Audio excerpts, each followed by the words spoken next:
Hello, good day to you. My name is Martin Kagan, founder and creator of this spatial database engine. We are able to look at data in a way that has never been seen previously. And I wanted to share with you the interpretation of the coronavirus virus and the data that you have made available in terms of this visualization.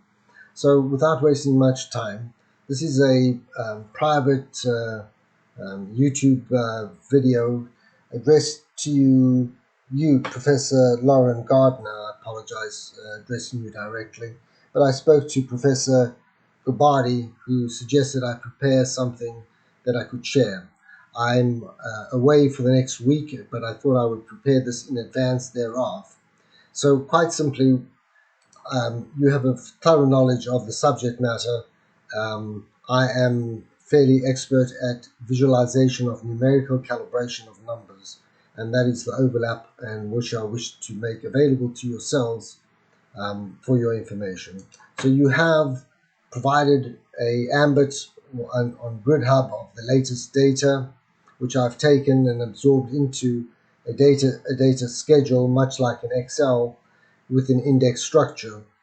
We compare this directly to this well-prepared infogram, GIS based on the volumetric size of the occurrence of the virus in terms of contracting, recovery, and unfortunate deaths. But this is a static nature diagram. It is full of information, but static in its structure. The data is holistic. It is data over time, cumulative, and we're going to be looking at it from a global perspective. And here it is. So quite simply, I've divided it according to your data segmentation into 6 odd regions of the world, and currently they will expand as the virus permeates the worldwide peripherals, and we get a coverage of a global nation under stress relative to the virus. So essentially, we are looking on the top right-hand corner. In terms of the calibration of the data, it is overshadowed clearly by the China situation, which is apparent in the gray area. If we were to adjust this data set according to what is structured as parent-node relationships, we would see data slightly differently.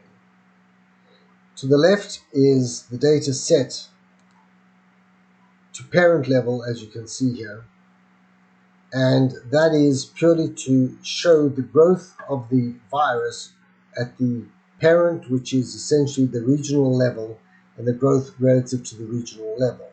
We're going to take this further, and we're going to look at this growth relative now to the node level, which is the end point of the data set. In other words, whether it be China, or whether it be Europe, or a country such as London, we're looking at it relative to that specific designated locality and the proportional growth of it in those locations worldwide.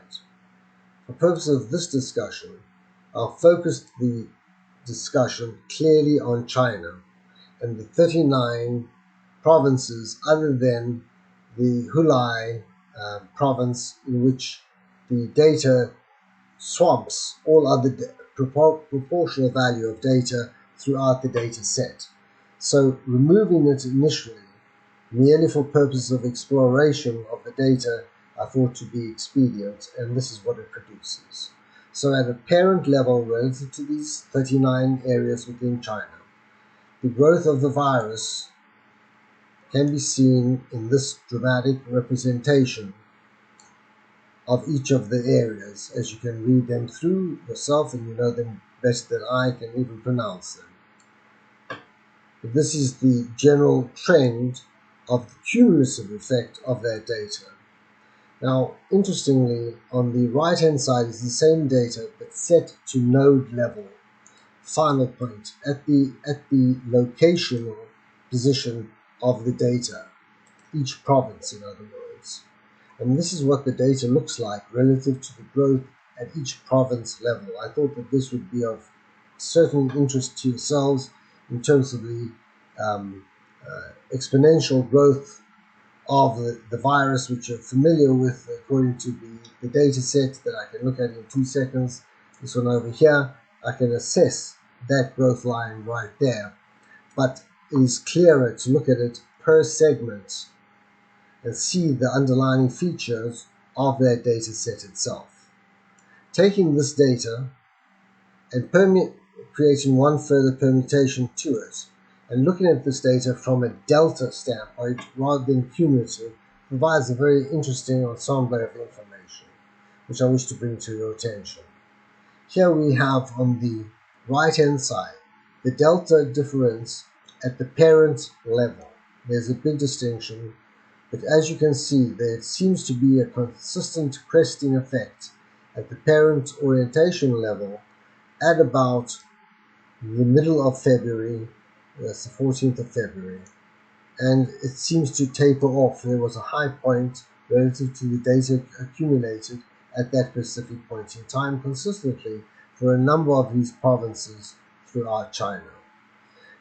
Setting this to the node level on the left for the same set provinces, we get a different viewpoint. This is looking at the data relative to the province at the delta change level of the occurrence of the counting of those who have fallen ill to the virus itself. With these 2 bits of information, I thought that this would be sufficient for you to further conversation with me. I'm prepared to provide all the data infrastructure necessary to produce this data visually over time as this contagion effect of this coronavirus virus continues to permeate the world. And I'll be able to produce this globally for you on our platform under the Galactica 5 and Galactica 6 variant, which is built specifically in mind for a global reference point to data. In other words, all 230 odd countries by their different major areas can be all segmented and seen proportionately to the growth of the virus, as opposed to trying to look at the virus relative to these dots, which are frightening in of themselves. One still has to read numbers and calibrate. This provides you with an immediate understanding and depth of knowledge that hasn't yet been fully explored in traditional data analysis formats. So I am Martin Kagan. I stand ready to assist you in any way possible. Feel free to contact me. Thank you very much for your time.